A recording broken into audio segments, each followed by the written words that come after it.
Today we got a Craftsman mower. Another problem, we are replacing the blade adapter. This is the new piece.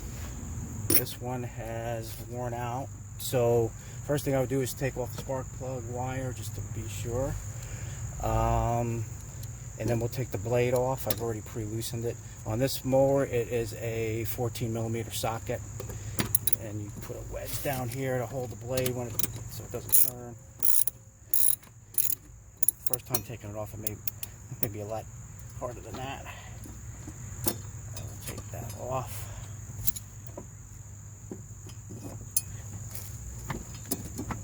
And there's a lock washer and a regular washer on there, so just keep that in order when you take it off so you remember how it goes back.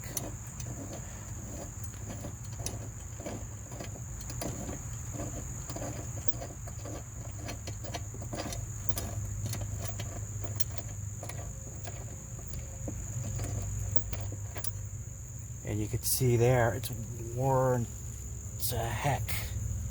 So we're going to replace that. That could have been if this wasn't tightened enough on here, or just from a lot of use. It caused some other damage too, which I'll show you. Alright, so we're going to take this bolt off here for this bracket that holds this adapter on. On this one, it's a 1/2-inch socket. I've already pre-loosened it to spare you that agony.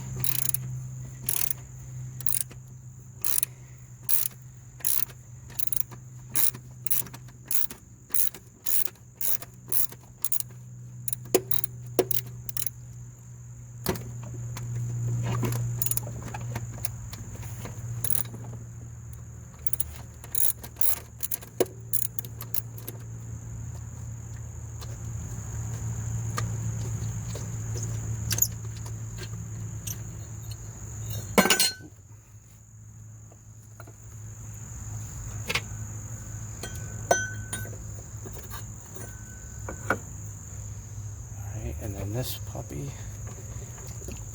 comes off.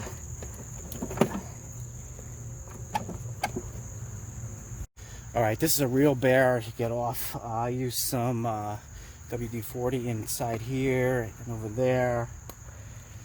And you should be careful because this is the engine block here on the bottom. So I used the claw of the hammer, and that seemed to work the best. I've tried pry bars, cat's claws, everything in creation, but this seemed to work best. Just be careful with it.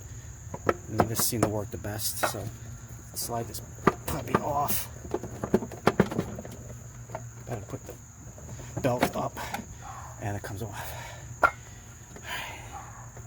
Now we'll put our new guy on. There is a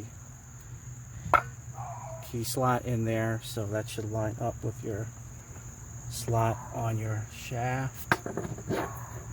Slide that puppy on.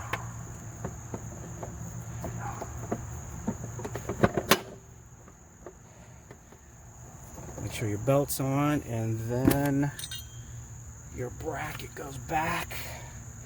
Well, let's put the bolt back in. Well, just make sure that that fits right. Okay.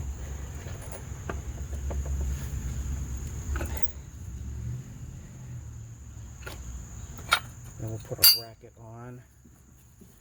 Reverse of how you took it off. Keep the belt inside the track.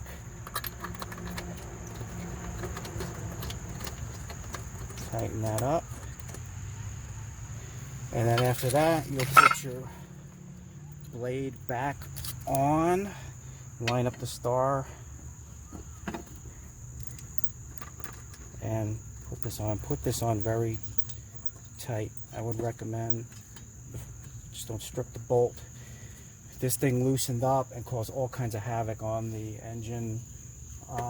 It loosened up all the bolts on the top. It pulled the bolt out of the gas tank and on the choke. So I would recommend checking those every once in a while so you're not missing bolts. I'm missing a bunch of bolts up there because of this. This caused so much vibration by being loose. So tighten this up, tighten that up, and you're good to go. Thanks for watching.